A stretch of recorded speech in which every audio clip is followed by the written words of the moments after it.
What is it, Mr. Spice Spice Victor Peppers? You can call me Miss Nightmare, Miss Nightmare Reaction, Miss Fear, Miss Fear Reactor, Halloween, Halloween fan, Halloween Reactor, or Walking Dead. I'm just gonna react to 3 too disturbing Halloween stories, horror stories by Mr. Nightmare. Let's go on, shall we? What is the percentage?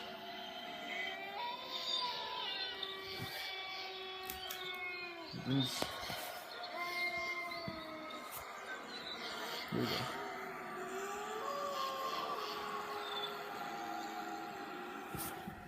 Yeah.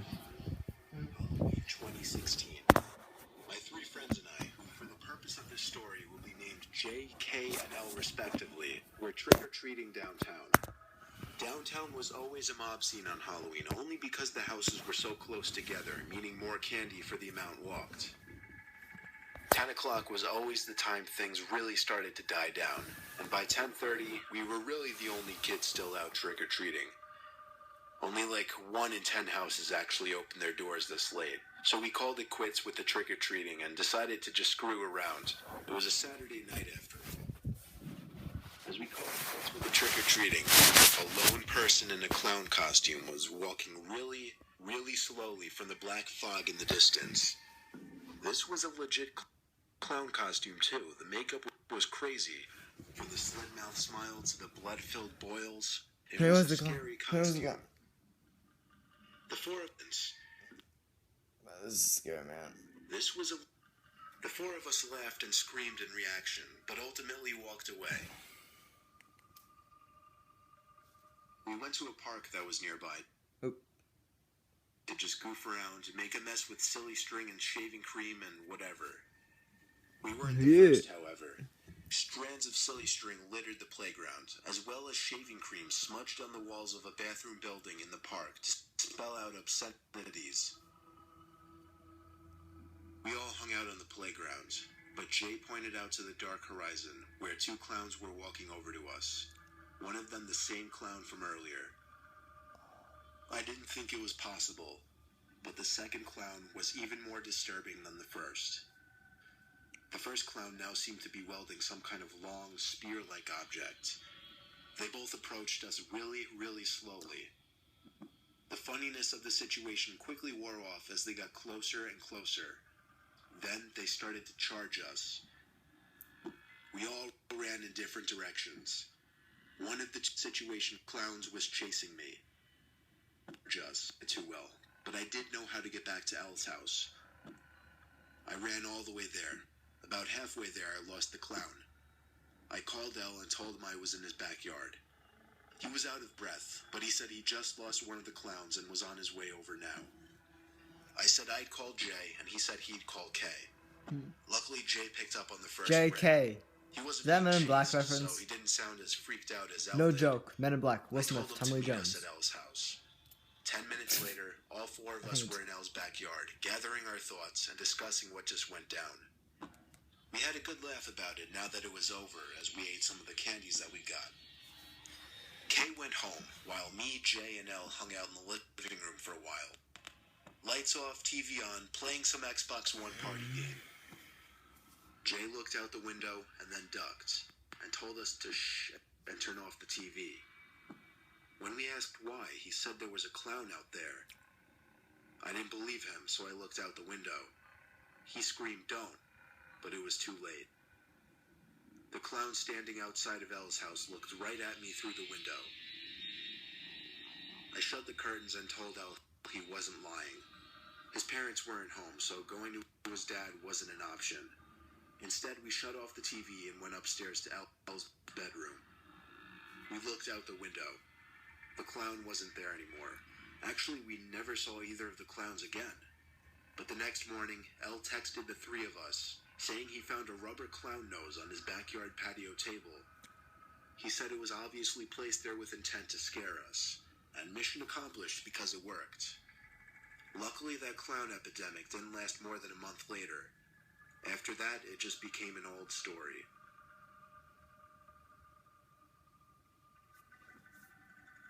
Is this all gonna be clown stories?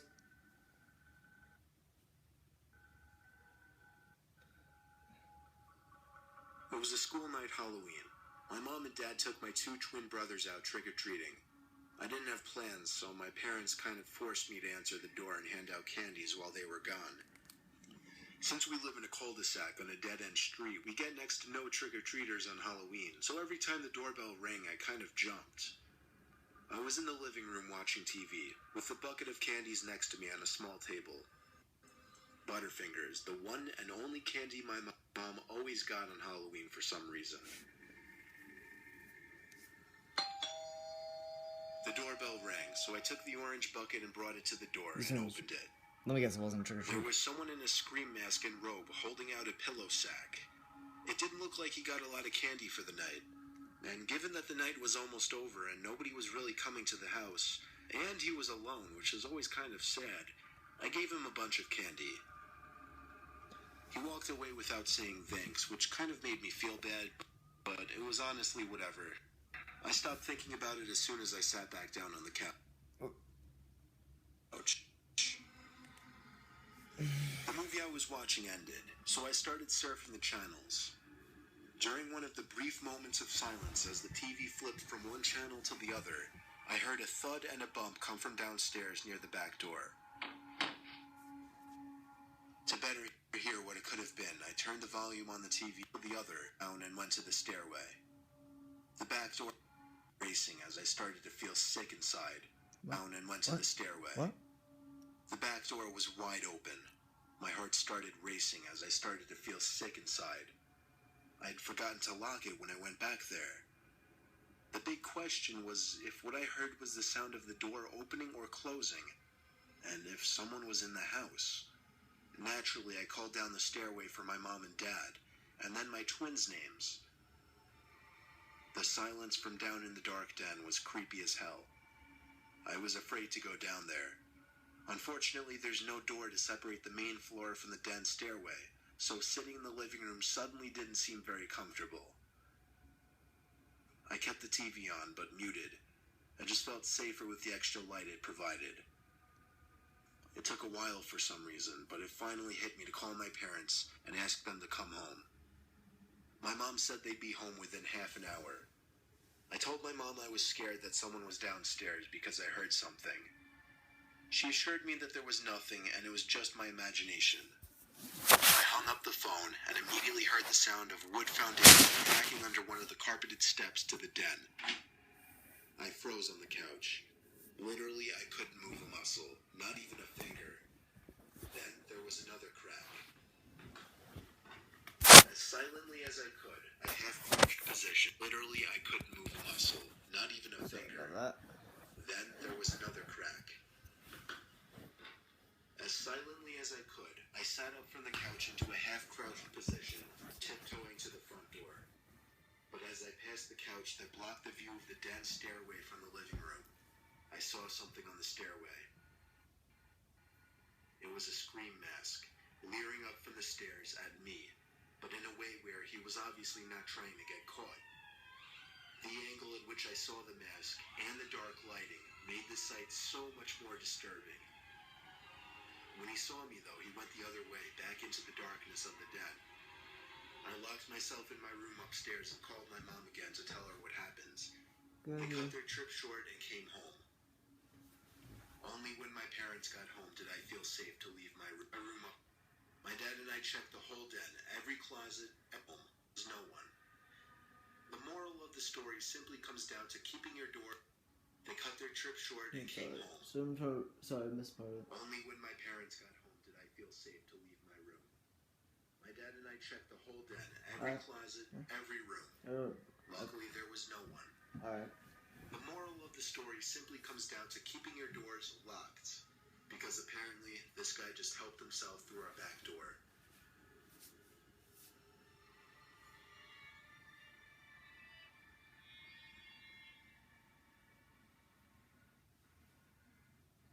Let me guess. It's about another killer. Jason? My older brother was having a Halloween party. He was a sophomore in college. I was actually only in the 8th grade. Our parents weren't home all weekend, so he was taking advantage of the opportunity, I guess.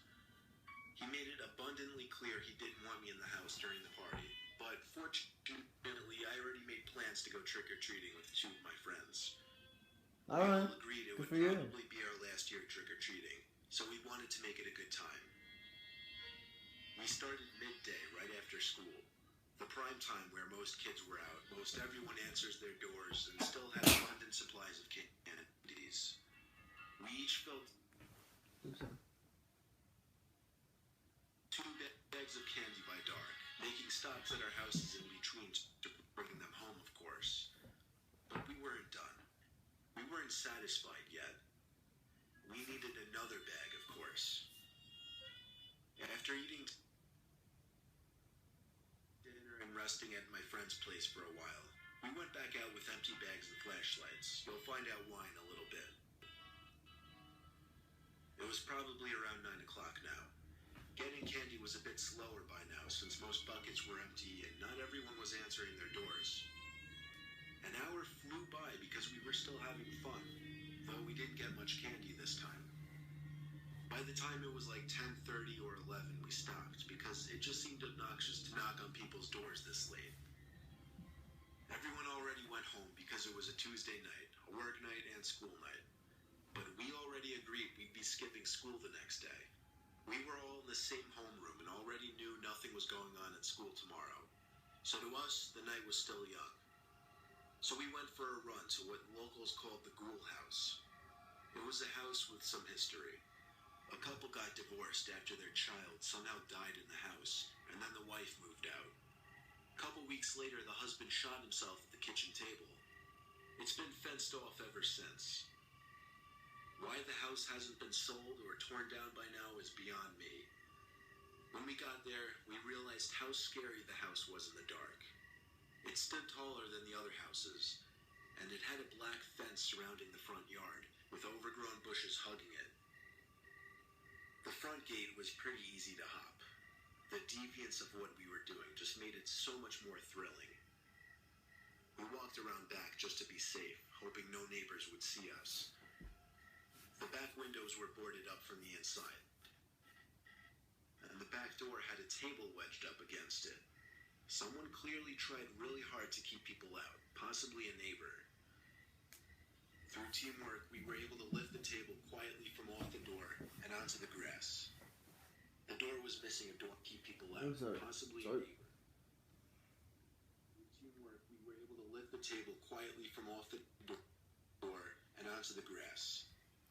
The door was missing a doorknob, and it pushed in relatively easily. We were inside, and it felt weird, felt uncomfortable, and at the same time exhilarating. All of us had our flashlights, creating a decent amount of light in the otherwise pitch black building. We were in the back living area of the house, some kind of den. The wood floors were all creaky as hell, and everything seemed to have been untouched for years. It didn't seem like anyone ever really broke in there before.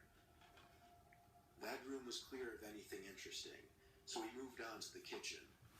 An archaic fridge sat in the corner. One of my friends opened it up, and immediately the room filled with a stale, rotten, plasticky type odor. The fridge had some old empty milk and orange juice cartons. That was about it. The whole kitchen smelled foul, so we got out of there quickly.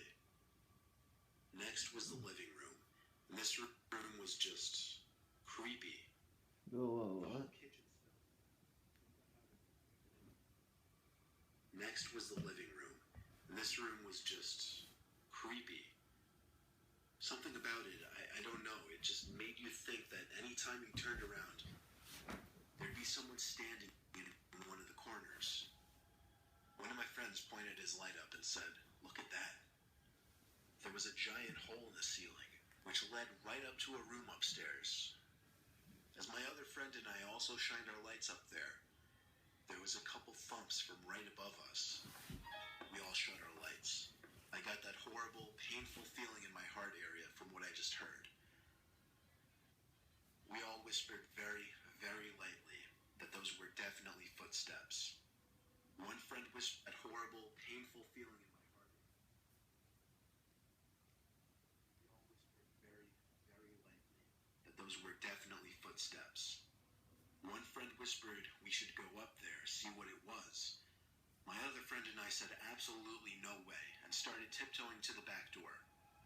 But he was persistent. He didn't follow us. Instead, he went upstairs. He didn't even make a good effort at being quiet about it. We kind of felt like we had to wait for him down in the living room now, so we stayed put. We heard his footsteps upstairs now, crossing the upstairs of the house, until he stopped right above us. My eyes were adjusted to the dark by this point, so even without our flashlights on, I was able to see the figure of my friend, standing above us, looking down through that hole in the ceiling. I tried whispering up there loud enough so that he could hear, but apparently he couldn't. I didn't want to get any louder, but suddenly we heard footsteps coming from the stairway in the living room. We both turned on our flashlights and shined them up to the top of the staircase to see our other friend walking down the stairs. The realization set in immediately, and neither of us had the balls to shine our lights up to that hole in the ceiling to see who was actually standing there. I just screamed run, and we all booked it to the back door, out the house, and to one of my friend's house.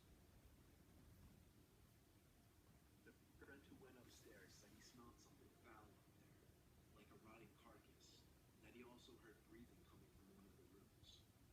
To this day, we have no idea who was in that house, but it seemed unlikely that it was just another curious wanderer, given how boarded up the house was.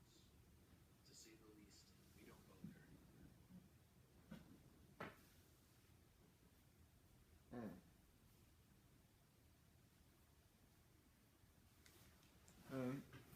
That was interesting. Happy Halloween, people. It's Nightmares Awesome. Please check out his video. It's good. There's a link to his channel in the description below. Rate, subscribe, happy Halloween. I know. I'm gonna upload a little video of myself, my Halloween. Yeah, my little Halloween in a few days. I mean, maybe it'll take till tonight. I don't know, but yeah, about Halloween. Because I was Rick from More Day to celebrate not only Halloween, but to also celebrate 100 episodes of The Walking Dead. So yeah, Halloween. He did good. He did good on those Halloween videos. Mr. Nightmare, good job, man. Keep up the good work. People, subscribe to Mr. Nightmare. He's awesome. Once again, I'll put the link to his channel in the description below of this video. And he did good way to get in Halloween spirit. Ray comes, come subscribe and favorite. Talk to you later. Peace. Have a good happy Halloween, people. Be safe. Trick or treat.